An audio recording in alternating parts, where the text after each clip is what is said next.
All right, so let's get started. Good morning, everyone from Hong Kong. So my name is Gary Wong, and I'm the director of Center for Information Technology in Education and also associate professors from the Faculty of Education at the University of Hong Kong. So welcome, everyone.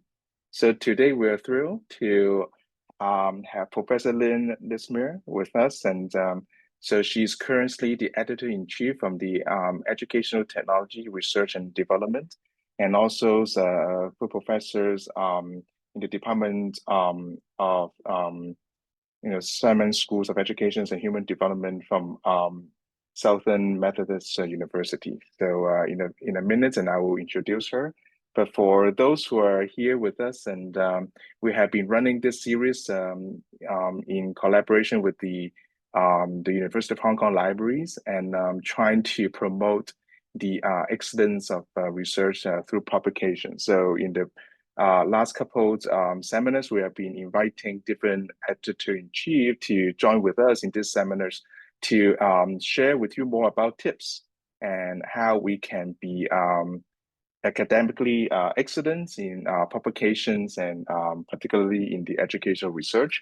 And so for those who may know, the Educational Technology Research and Development is one of the top tier journals in the field. And as we can see, the impact factors right now is 5.4, and it's very impactful in the field. And so I'm sure today you will be able to learn a lot from Professor Lipsmeyer. And so let me just introduce her before I pass the time to her. Professor Lin Lipsmeyer, Professor and Department Chair of Teachings and Learning within SMU's Simon Schools of Education and Human Development. Holds a doctorate in Instructional Technologies and Media from Teachers College, Columbia Universities.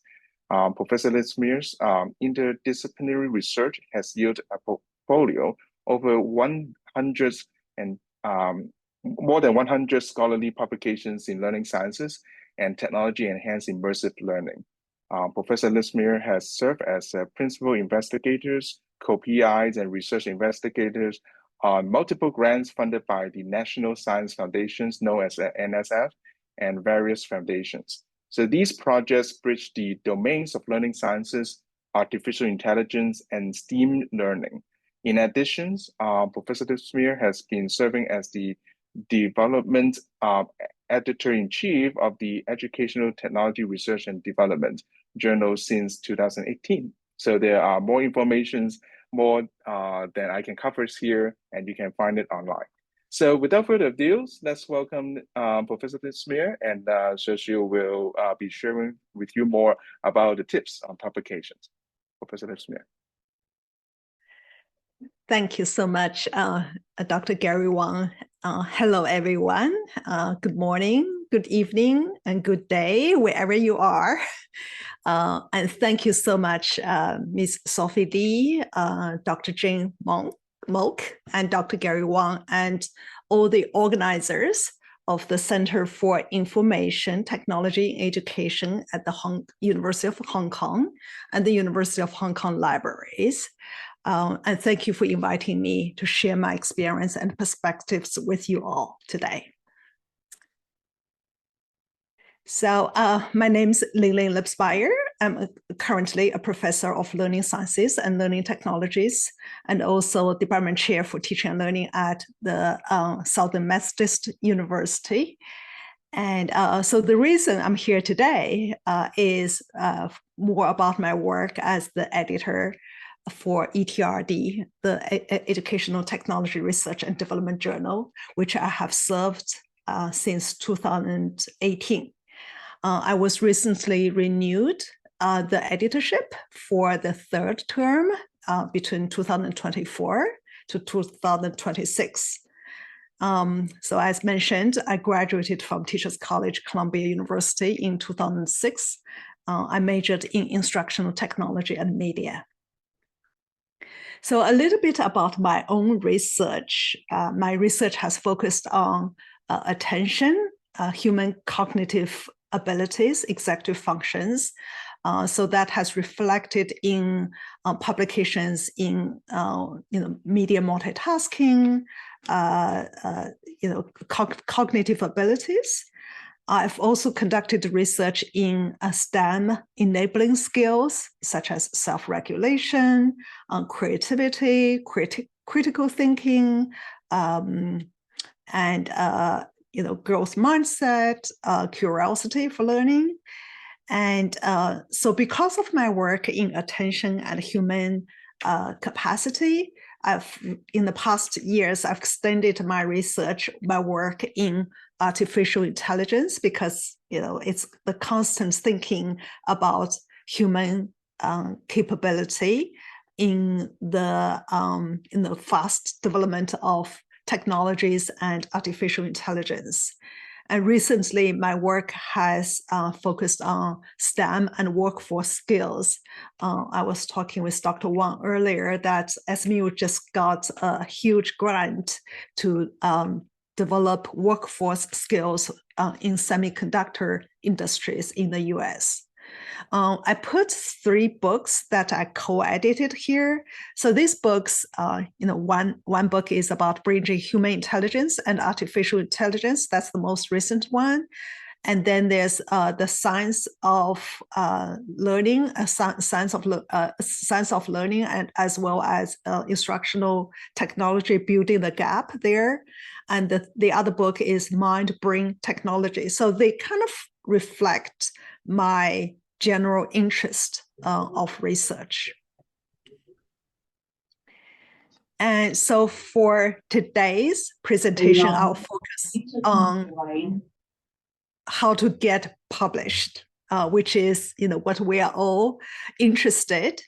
I will reflect my experiences from the perspectives of an author, researcher, and then as a reviewer, as well as an editor. And I will save some time for questions and answers to the end. So first, as an author, researcher, so here I think it is very important to form a habit.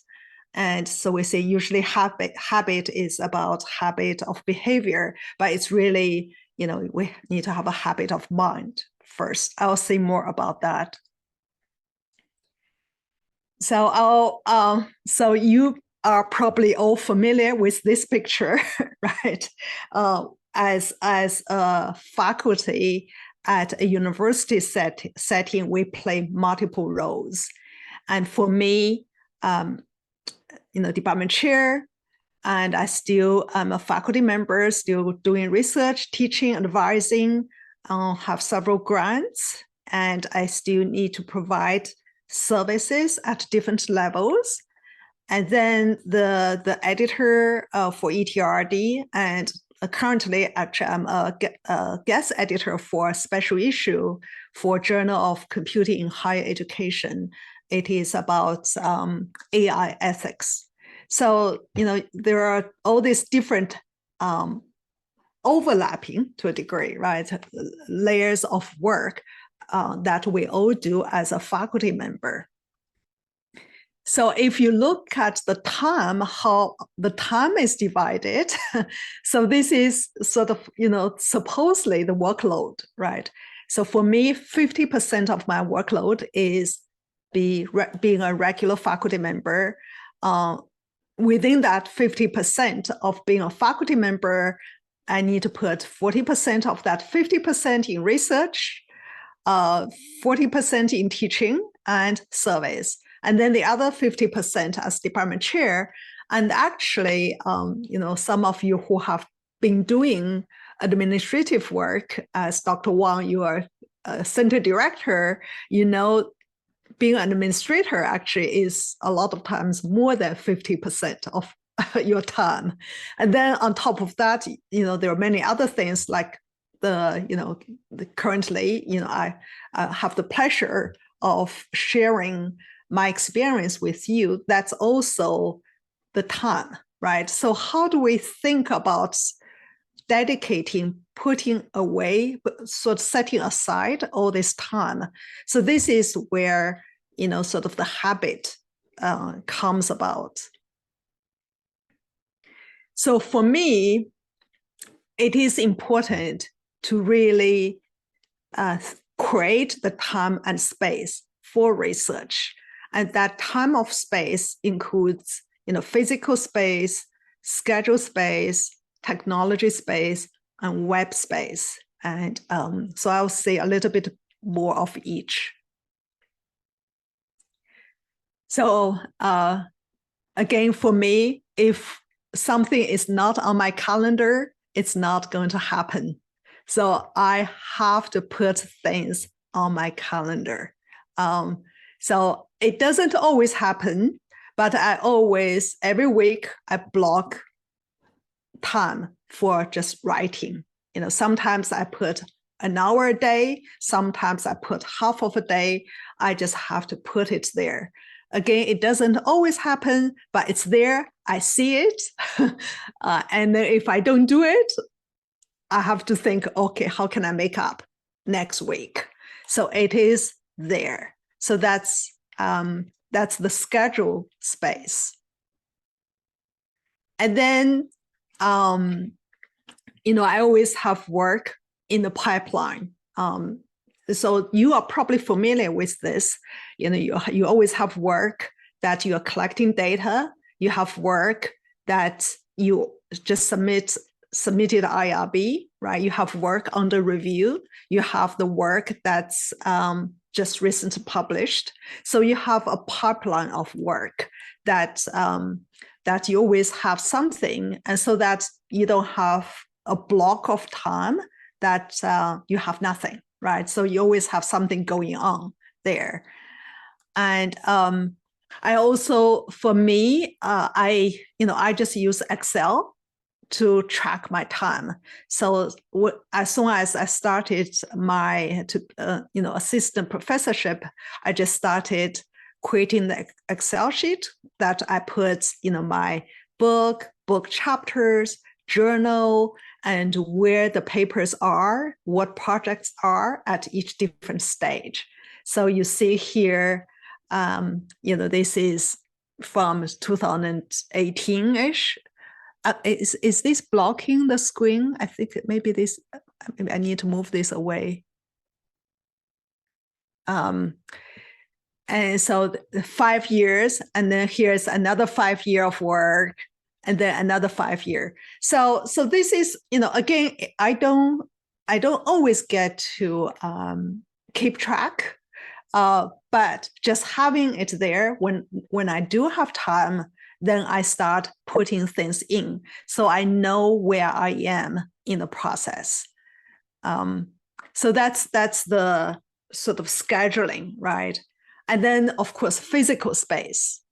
For me, I like to be at a space, open space with a lot of lights. So this is my workspace. It's simple, but makes me happy, right? We all need a place that we're happy and we can work. So this is my physical space. And then the virtual space, nowadays, if if we don't have virtual space, it's as if we don't exist to a degree, right? So again, I'm not very good at updating all my spaces, but when I do get time, I go to Google Scholar, check to see if my work there is updated. My faculty webpage, make sure it's updated.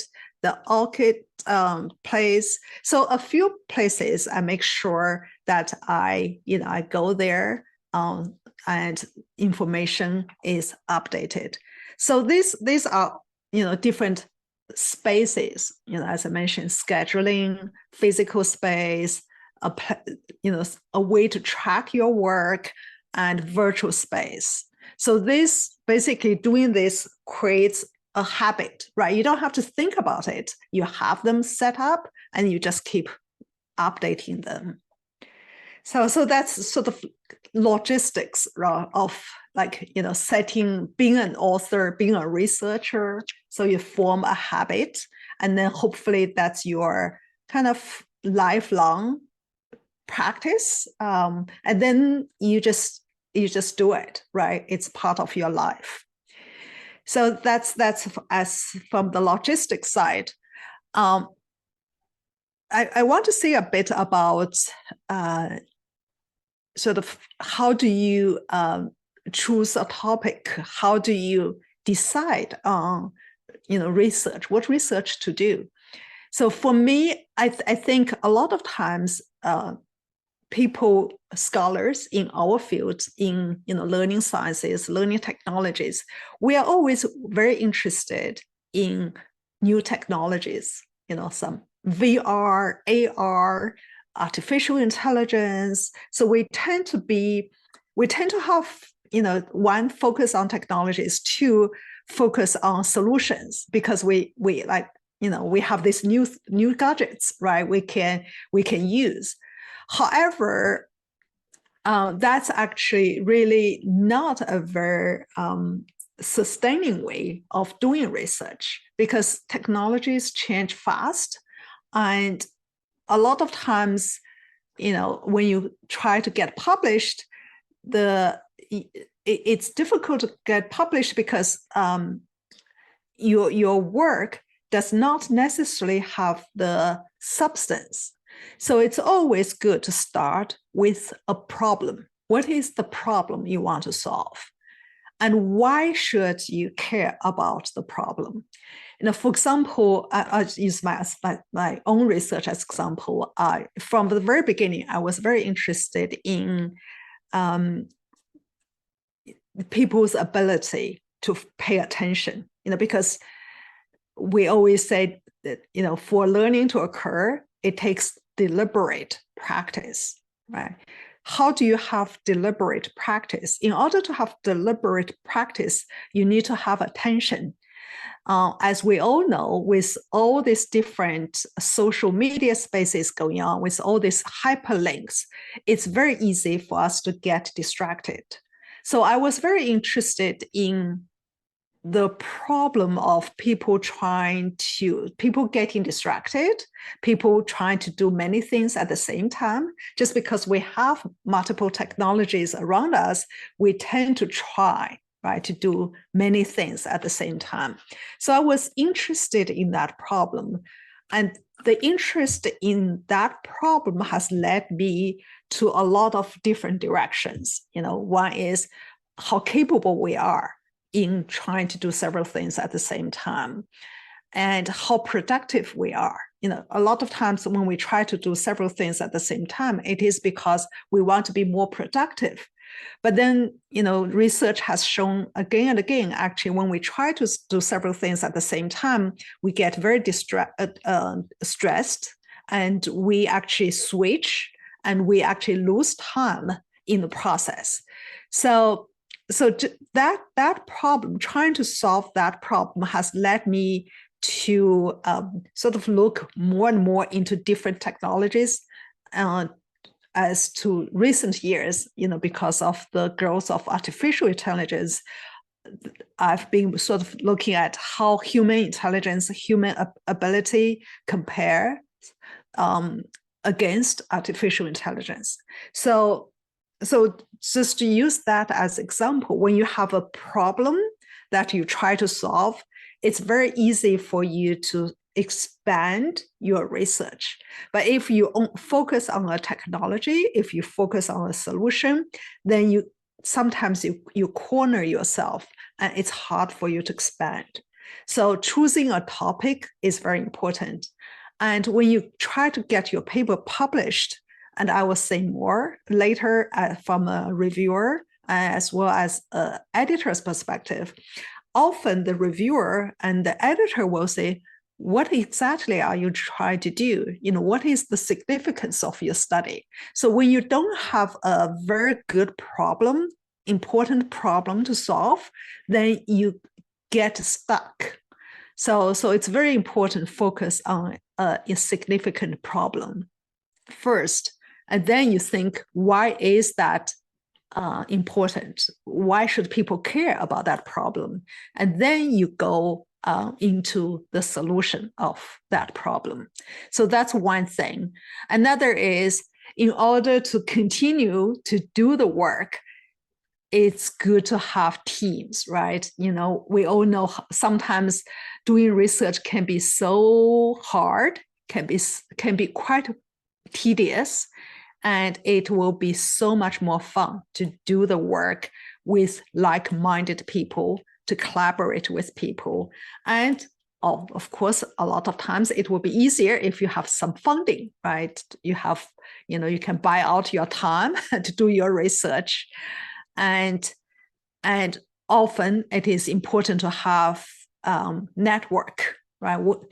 Networking with other people provides you opportunity to know more about publication outlets out there, and also for you to know people, senior researchers, editors, and that will also help you to get insights to get published.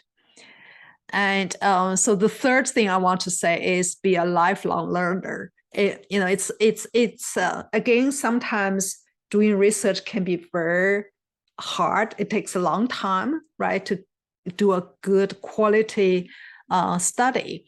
So it's good to have longer view of your work, and then then you can start building on your work.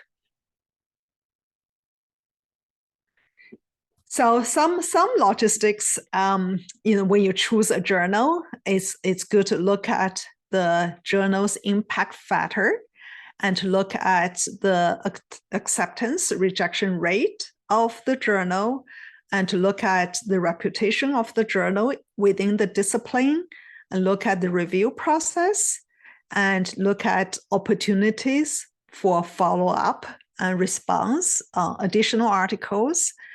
And as an early career scholar, of course, sometimes you also need to look at high impact journals, as well as, where you can get your papers published more quickly. So you have to keep a balance there. As far as submitting the manuscript, it's good to look at the fit for the journal. This actually is very important. It seems a common sense, but a lot of times it's not as common, actually. For example, ETR&D, we get a lot of people from engineering, from computer science, from electrical engineering, because their work has a lot to do with technologies.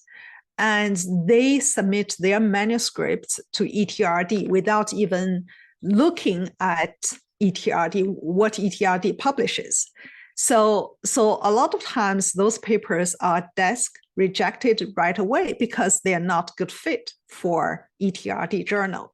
ETR&D journal, although we have research, educational technology in the title, that's a lot of times people look, okay, technology, so it's about technology. But ETR&D is more about the applications of technology for teaching and learning. It's not about creating new technologies. It's not about programming. It's not about coding. When we talk about coding, it's about computational thinking skills, right? It's not about programming. It's not about coding. So it's more about getting people to learn. So just sometimes just looking at the title of the journal may not really help you know, the substance of the journal. So it's good to really know about the journal. And sometimes, actually, often it is okay to send an abstract to the editor and to see if your paper is a good fit for the journal. Some journals do not like that, but it doesn't hurt. The worst you get is, well, okay, you don't get a response, or they say, okay, we don't do it. That's okay. But that may save you some time. And sometimes authors would ask whether it's good to identify journal first, or it's good to complete the whole paper first. So it's a bit of chicken and egg, right? So a lot of times it is good to, when you start doing a study, you may not, it takes some experience. Once you've published a lot, you kind of already have a general idea of what are the journals that are in the field when you start new. So you may have to go back and forth a little bit, thinking about your study, and then looking at some journals, and then come back, think about your study again, right? Complete the draft, look at the journal, and then, and then decide on a journal, and then follow the guideline of the journal. And it's very important to do the best job possible about your abstract, introduction, and references. And I'll say more about this when I talk about the perspective of a reviewer and editor. As an author, as a researcher, we are all very excited about our work, right? We think our ideas are the most important. But from a reviewer's perspective, if you have a lot of grammar mistakes in your abstract, you have a lot of mistakes in your references, immediately, the perception of a reviewer is this cannot be a quality work, because the author cannot even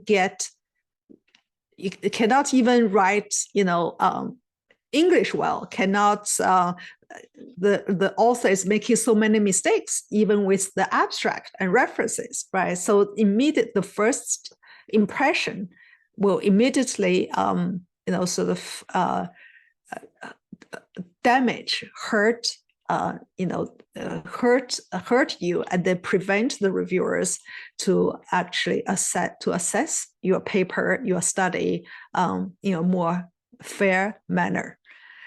And it's always good to proofread before you submit the paper, and need to respond to reviewers in a professional manner, which I will say more.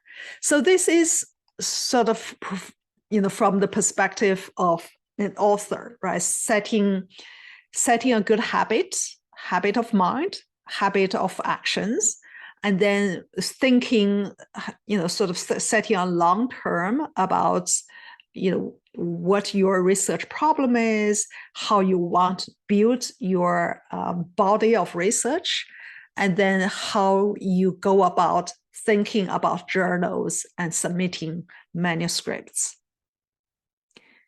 So I wonder if I should pause. Maybe I'll just continue. Dr. Wang, should I just continue and then take questions at the end? Sure. Yeah, that would be great. Okay. So let me continue to talk about perspectives of an editor and a reviewer. I'll put these two together because, there are a lot of overlaps between being an editor and a reviewer. So before I go into the sort of the discussions about the perspectives, I just want to say a bit about ETR&D journal. I know some of you may be familiar with the journal, some of you may not. So ETR&D, Educational Technology Research and Development, it's a Springer journal. And there are two major sections of the journal. One is the research section, and the other is development section. Dr. Tristan Johnson of Boston College is the editor-in-chief for the research section, and I'm responsible for the development section. And the difference between the two sections, so sometimes people would ask, is it that for the development section, it's not research? Actually, they are all research. All the papers published at ETR&D are research. The major difference between research and development sections are development section we tend to have more research that are more design-based research, because people would be looking at implementing certain new technologies, or looking at implementations practices in the classrooms. So the focus will be more about implementations, implications, and discussions for design, development, and practices, classroom practices, or teaching and learning practices. While the research section could be exact same study, but the implication and discussions will focus more on how your work contributes to the literature, to the, so a lot of times if you are developing a new instrument, you are validating a new instrument, that would be work that would fit better for the research section.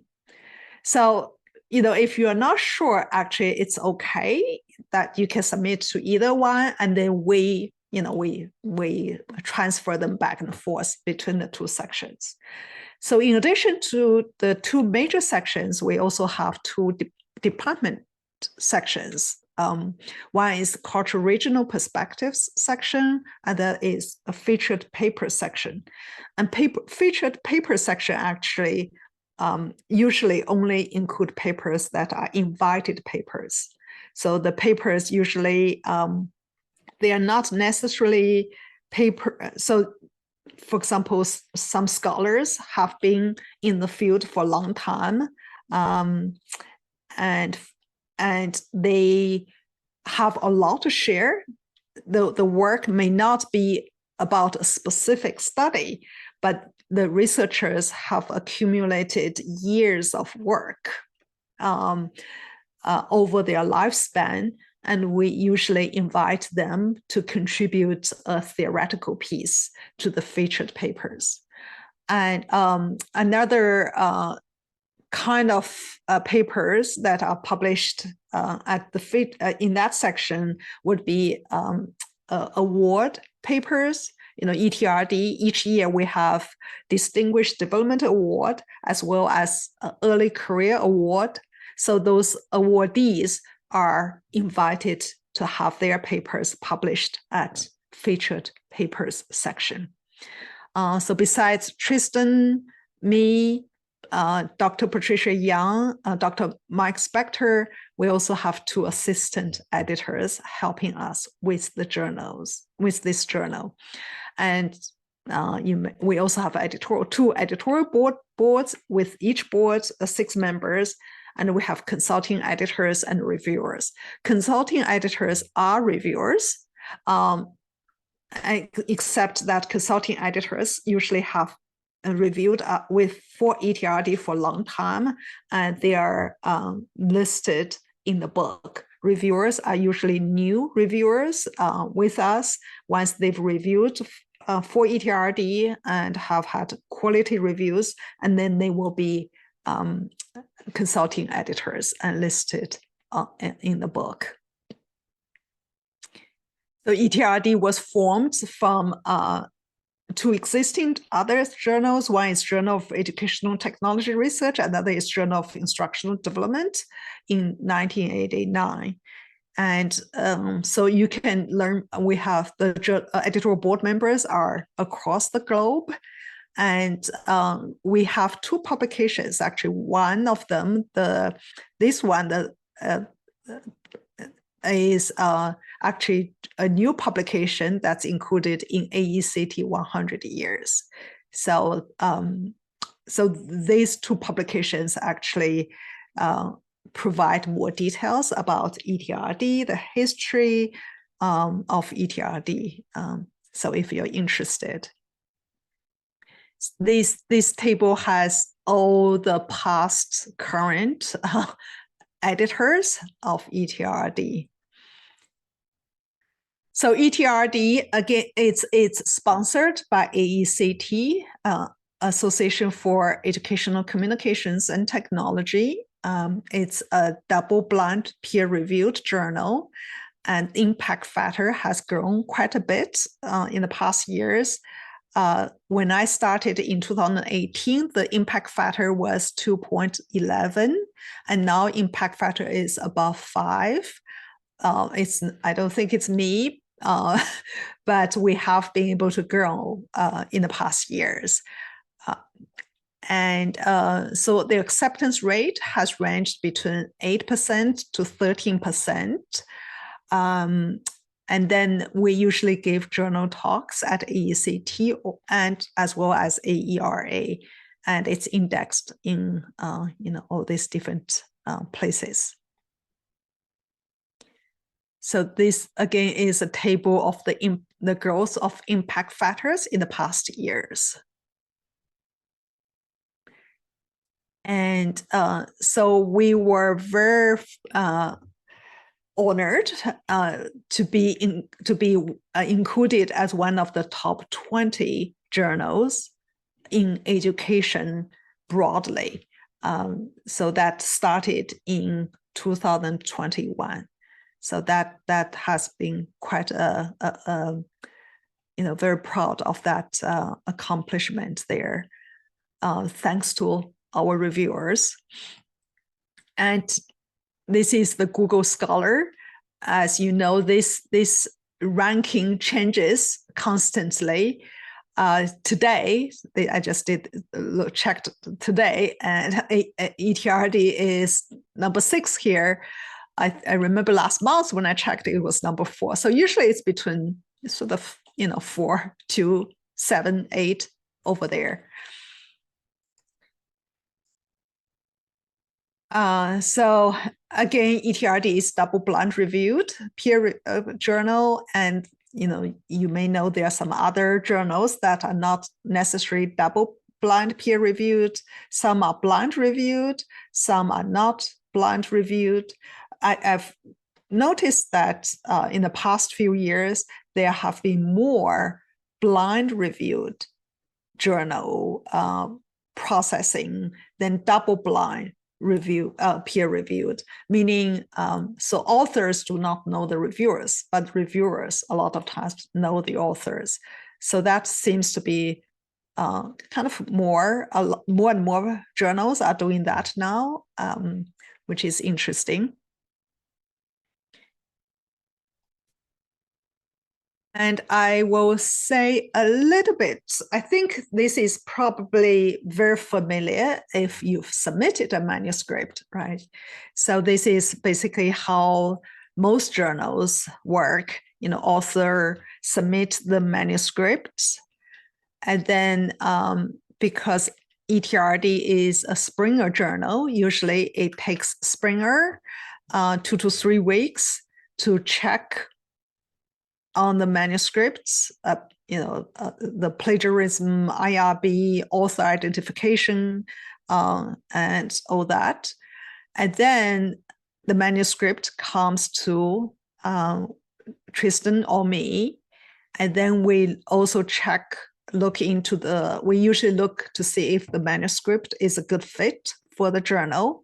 If it's not a good fit, or if it's poor quality, if we don't think there's potential for the manuscript to be published, to be reviewed well, then we do desk reject. Otherwise, we invite reviewers to review the manuscript. So we usually try to invite 2 to 3. In the past, we always try to invite 3 reviewers. But recent years, it has been so difficult to get all reviewers. A lot of nowadays, we usually invite about 20 to 30 people before we can get 2 to 3 reviewers. So that has slowed down the whole process dramatically. So, if you can, we would love to have you as reviewers for us. And actually, I also want to see more. In order to be good authors, actually, it's really important to be a reviewer first. So that's also a strategy. Actually, I would recommend. If you're interested in a journal to get published in a journal, I would suggest that you offer to be a reviewer. And then being a reviewer really helps you have a good understanding of the journal. So so that's a little bit of track here, but the reviewers usually take about a month to review, and a lot of times the process gets slowed down.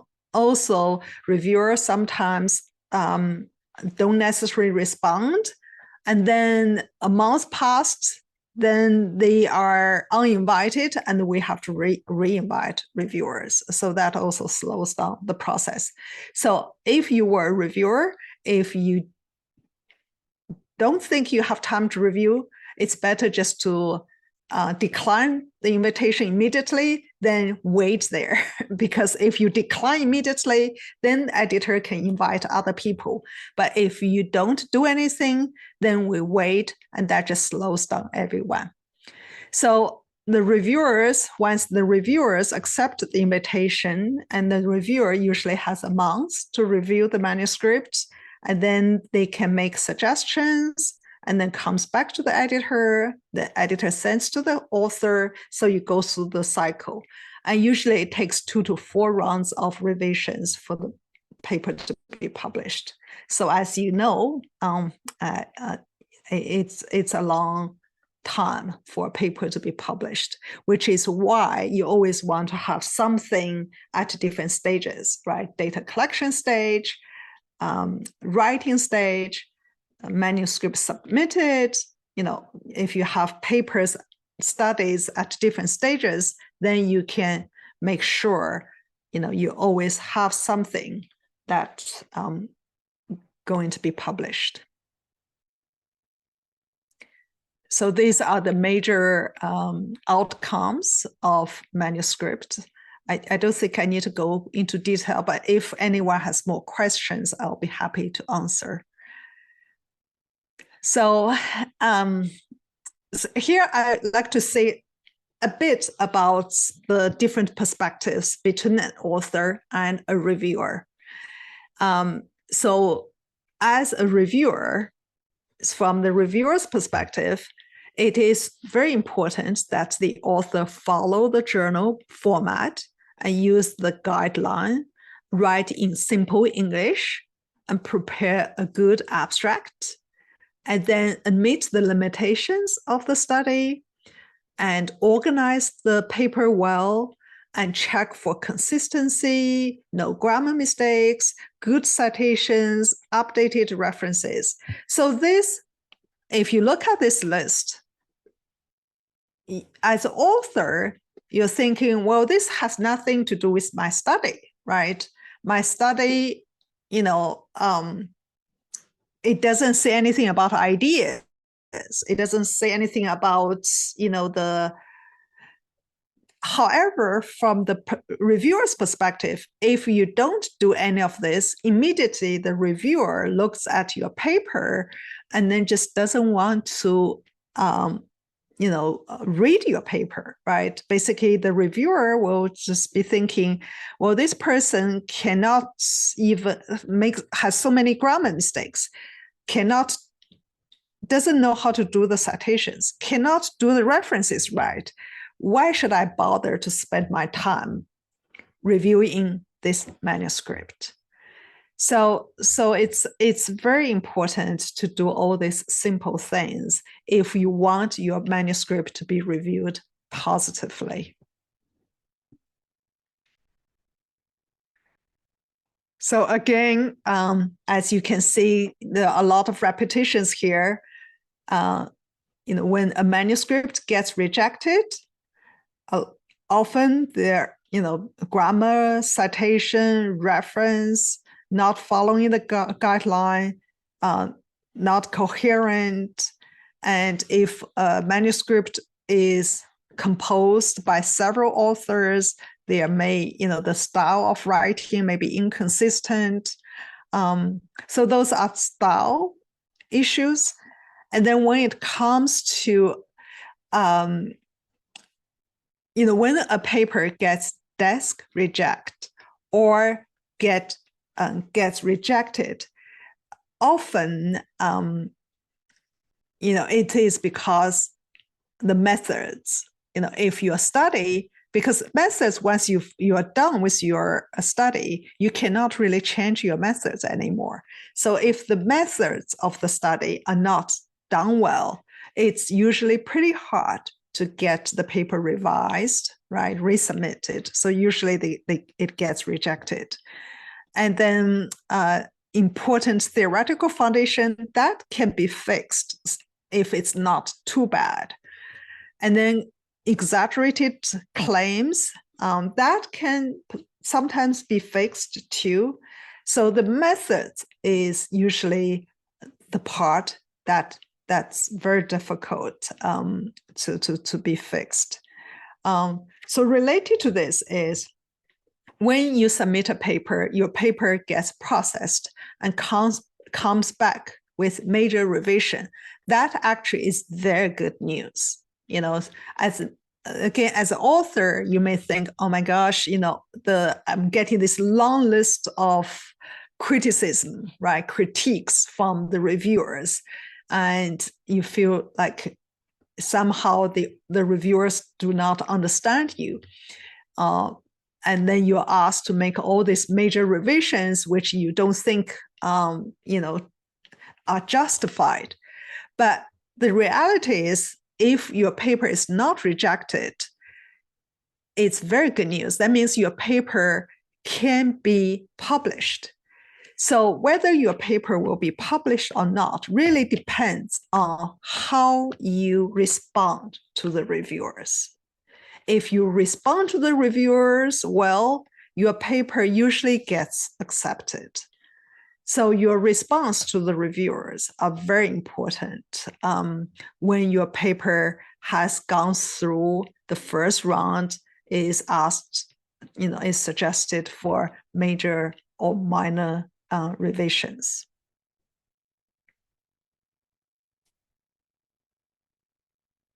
So say a little bit about editors' role. So editors usually rely on reviewers. So it's very unlikely for editor to make a recommendation that's different from a review panel. That said, a lot of times the review panel may come back with different suggestions. Like, one reviewer would suggest major revision, one would say minor revision, one would say reject. So then the editor has to make a decision on what to do there, right? Read about all the recommendations, see, make a decision on which way to go. But if, usually if there are two people who said major revisions, one person reject, it's likely, the editor will make decision to for major revision. So a lot of times, I think a lot of editors think this way. I've been going to meetings with a lot of editors. In general, editors see themselves as helping the authors. So unless the manuscript really has no chance of getting published, the editors usually try to get the paper published. Editors, they do not have this, we do not have to reject. It's not like we have to reject certain number of papers, right? So as long as there is potential for the paper to be published, we usually try to get the paper published. So keep that in mind, right? So it's a lot of times your attitude towards your response towards reviewers makes a huge difference on whether your paper will be published or not. So another role the editor plays is, selecting the review panel. Usually we try to select one person that has expertise in methodology, one person has expertise in the subject matter, and also look at, maybe a senior person and a junior faculty member to create a balance of the review panel. And as I mentioned, a lot of times, most editors see themselves as playing the role of helping the reviewers or helping the authors. And then, of course, there are other roles editors play, for example, the journal's growth, special issues, board members, reviewers, awards, and communications. So there are many other things that editors have to do in addition to processing the manuscript. So you will see from this list a lot of similar things. Writing needs to be clear, the journal guideline, and contribution to the knowledge base. This is very important. A lot of times, the writing can be good. The study seems to be okay. But then, you finish reading the paper, you're like, what's new here, right? What is new about this study? What is new about this study that hasn't been said by other people? Or it's okay to repeat a study. But then, you have to build on the work and then have something on top of the existing work. So the contribution is important. And the topic non-trivial, this is a little bit of tricky because what is trivial, what is non-trivial, right? So, sometimes I guess it is, like, so what, right? When you do a study, so what?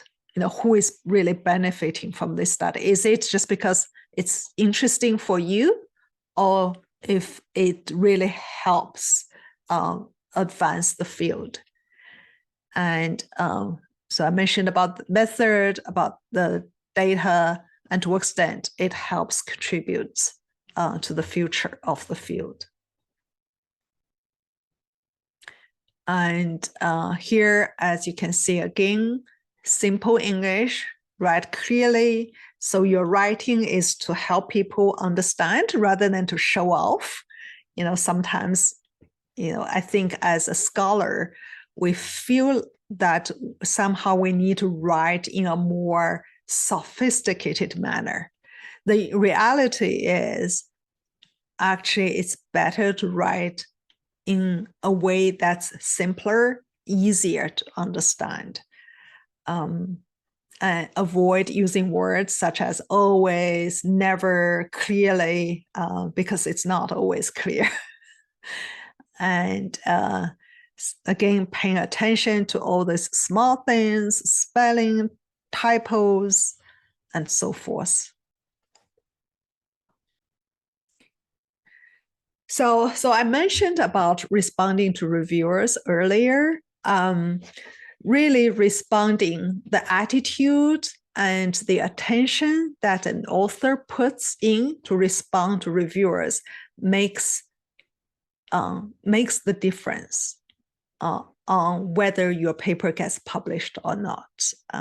Once your paper is sent back to you with major revision, minor revision, please really spend time responding to the reviewers very professionally, as responsive as possible. So sometimes the reviewers can be wrong. The reviewers, it is possible the reviewers just didn't understand what you try to say, or the reviewers completely misunderstood you, or the reviewers didn't take time to read your manuscript, read your study. Still, the reviewers being wrong doesn't mean you are right. So if the reviewers misunderstand you, it could possibly be that you can rephrase it in a more clear way, in a better way. So always, make a plan, really address every reviewer's comment very carefully. And then you submit the responses to the reviewers as recommended. And what we do, so an author is really in luck if the previous reviewers are willing to review your manuscript again. So if the previous reviewer reviews your manuscript again, your response to that reviewer makes a huge difference, right? Because that reviewer sees everything they pointed out, you addressed them very thoughtfully, then you know that your paper will just go through very quickly, right? Because you've addressed all the concerns.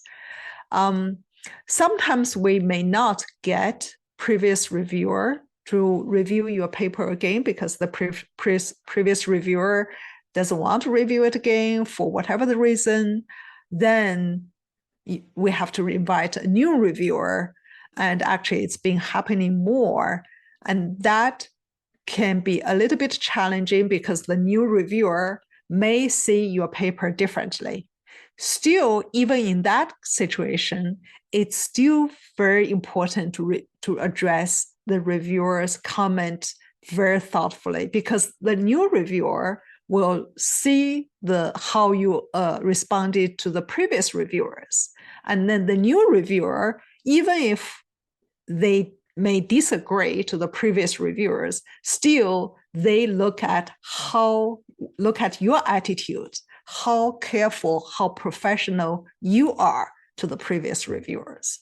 So regardless, responding to reviewers thoughtfully, professionally is really the most important thing for getting your paper published. So I'll give you example about, I've used this several times, so some people may have seen this. It's a very simple example here. So the reviewer's recommendation, reconsider the use of the term educational technology integration. I'm not sure if it communicates precisely what was intended, and it seems to have a somewhat different meaning at various places in the paper. So if your response is, we carefully reviewed its use, that's not getting anywhere, right? It's not doing anything. But if you say, we now offer a more precise definition of the term and have adjusted its use to be consistent throughout the papers, thanks for pointing out the fuzziness of the term and its use in the paper.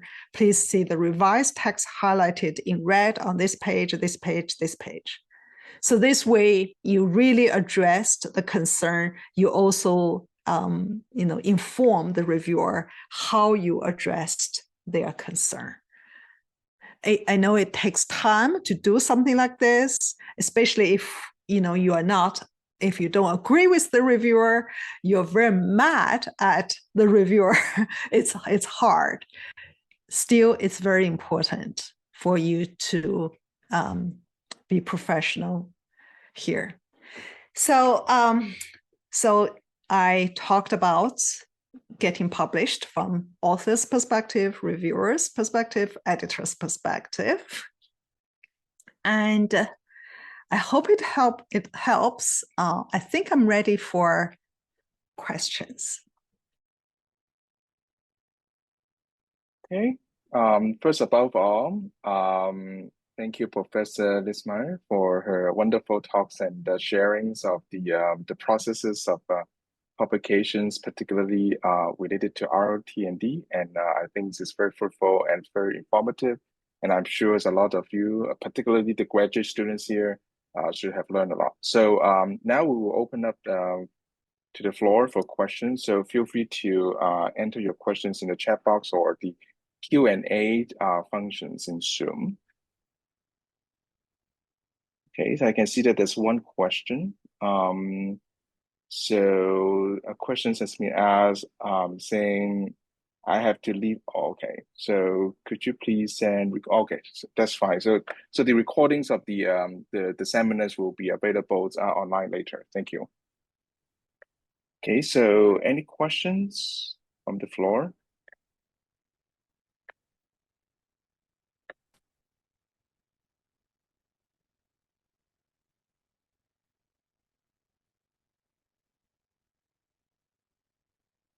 So feel free to put in your questions in the Q&A box or the chat box if you like.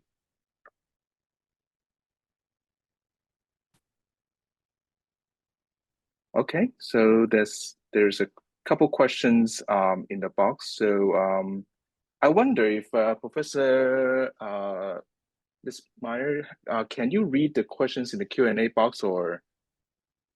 Yes, I can. Okay. So how can we be reviewer for ETR&D? So that's from Ming Ma. So please send, I think I have my email here. Send me email if you're interested. And then, so we do have a process of, inviting reviewers. So usually the criteria is, in the past, someone needs to have obtained terminal degree for 3 years, have published at least one article at ETR&D or equivalent journal. But now we actually, because we really, one is we really want more reviewers. Two, we want to help sort of develop a pipeline of quality reviewers. So if you are a doctoral student that you are almost ready to working on your dissertation, or if you are a junior faculty, early career faculty member, we also are very happy to have you to work with us. So what we do is the first year we'll work with you to work with you. We like almost like apprenticeship, work with you about reviewing manuscripts. And after the first year, if we think that you are providing quality reviews, then we promote you to to reviewers. But if you are already in your second year as a faculty member and have already published a paper at ETR&D or equivalent, then we invite you and then we add you to the system to be a reviewer at ETR&D. So that's the first question. The second question, I'm a first-year PhD student. A first-year PhD student at Hong Kong U. And my research interests is in learning sciences. I'm very interested in being a reviewer. So I was wondering whether a junior researcher like me will be considered. Yes, like I said, please send me email, and we have actually a group of apprentice reviewers working with us. Okay, so the next question, also qualification requirements of being a reviewer. And I think that's it. Yeah. That's the questions. Mm-hmm. Okay, great. So let's see. Thank you for your interest. Questions. Yeah. Thank you all for your interest in serving as a reviewer. We definitely, all journals can benefit from, good reviewers. And we also very happy to, help early career scholars to learn to be reviewers. And again, I think being a reviewer is a very good way to learn about the journal, to learn about publication, and to get to know the editors and help yourself get published as well.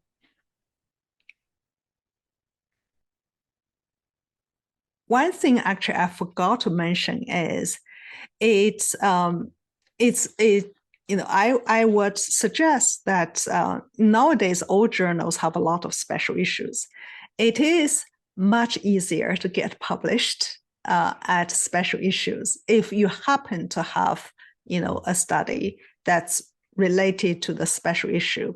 A lot of times, for example, ETR&D journal, and the publication rate is between 8 to 13%. But a lot of times special issues you can get published. I remember in the past we had several special issues that the publication rate almost went up to 30–40%. It's because a lot of times special issues need to get published, have a more specific timeline, and the guest editors want to get things moving fast. So I think that's probably the situation for most journals. It's much easier to get published in special issues. And there are a lot of journals that having a lot of special issues going on. So for example, I'm guest editor for a special issue for Journal of Computing in Higher Education. And the special issue is AI equity ethics.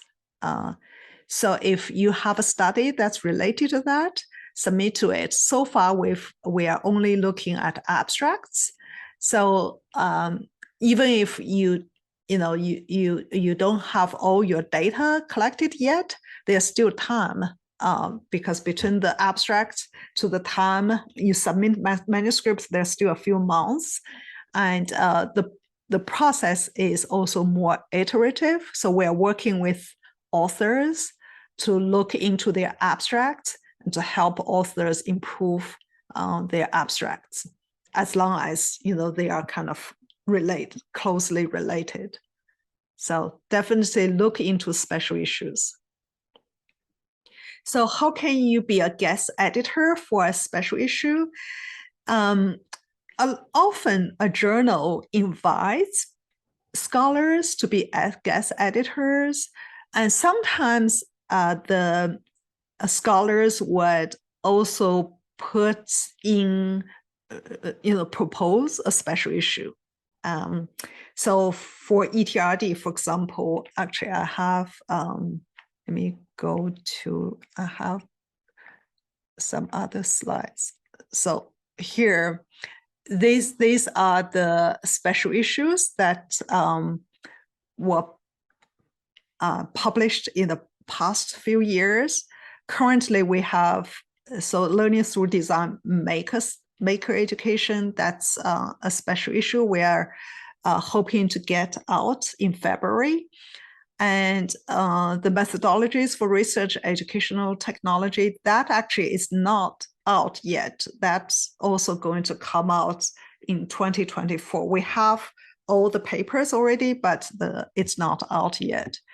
So if you look at these topics, so a lot of this actually, for example, Learning Through Design Makerspace, that was, most of these special issues were proposed by the scholars. They had this idea, they sent their ideas to us, and then we look at, the relevance, the currency of the topic, and then we work with the scholars to create the special issues. So if you have an idea of a special issue, you can send the idea to us. But for the moment, ETR&D, for the moment, we are not accepting special issues. We probably are, because we still have 2 special issues we need to get out. And so if you're interested in putting a special issue with ETR&D, you may need to wait till probably March or April next year. So depending on the journals, some journals, they may publish more special issues a year. For ETR&D, in the past, it was 1 a year. But in recent years, as you can see, we have about 2 to 3 a year. The difficulty of many journals to put special issues is because they compete against, we already have limited reviewers. The special issues also use, the reviewers, so make the load heavier for our reviewers. So that if the guest editors can bring in their own reviewers, help add more reviewers, that also help. the journal as well.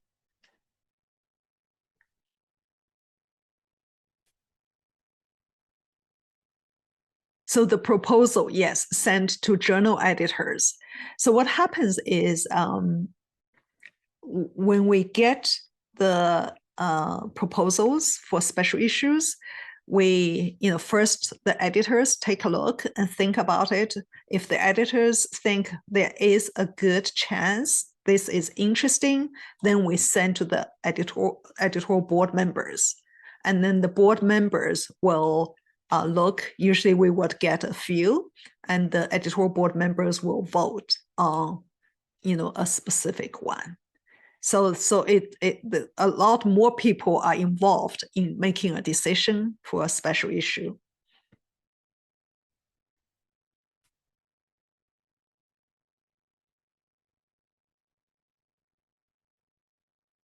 Okay, so there are another 2 questions. So the question about change from awaiting reviewers response to awaiting reviewers selection.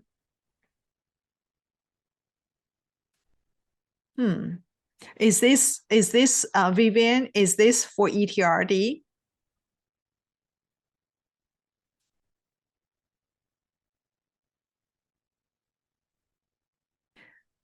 I don't think for ETR&D there's a difference between awaiting reviewers for other journal. She mentioned it.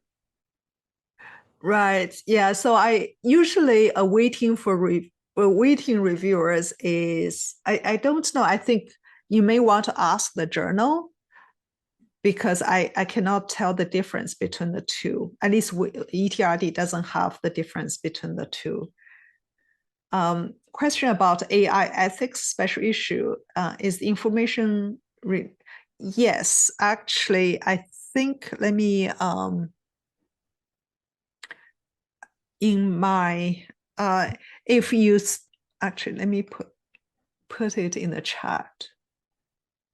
It's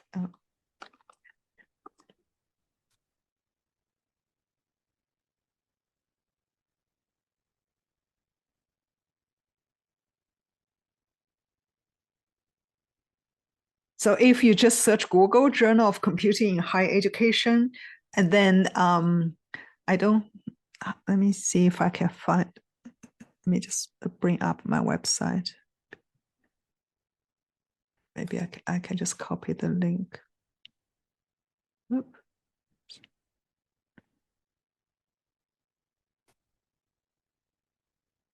I think I have my link at one of my slides, but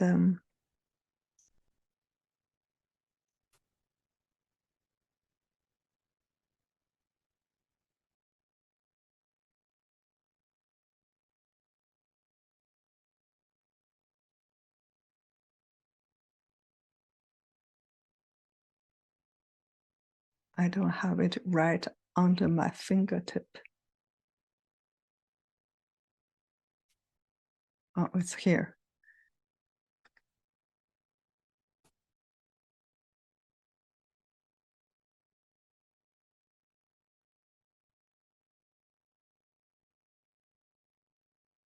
Oop.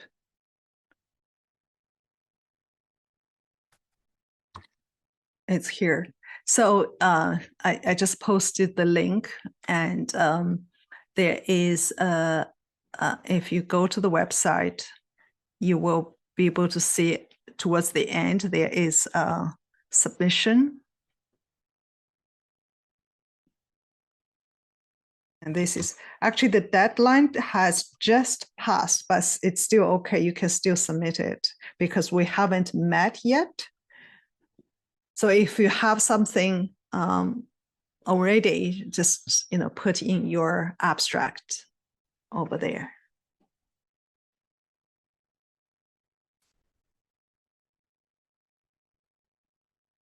All right, so in viewing of the time, we have 1 more minute before the end of this session. So I wonder if there's any final questions from the floor.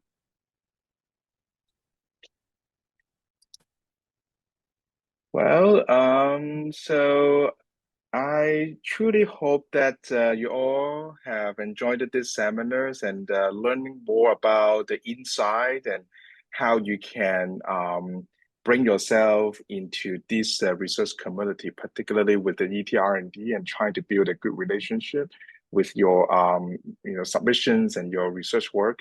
And so again, thank you, Professor Lipsmeyer, for your wonderful sharings and helping us know more about the decision makings and also how the research work can be attracted by the journals and also the editorial board members. So hopefully we will see more submissions from the floors and truly hope that we can invite Professor Lipsmeyer to come to Hong Kong next time. So again, thank you very much for your sharing. So that brings our seminar to the end. And I believe there are other comments, and so feel free to reach out to us. And so thanks everyone. Hopefully we'll see each other again. Take care. Thank you very much. I enjoyed it. Thank you. Take care. Thank you. Well, we'll Bye-bye. catch up in email. Thank you. Okay. Bye. Thanks. Bye now.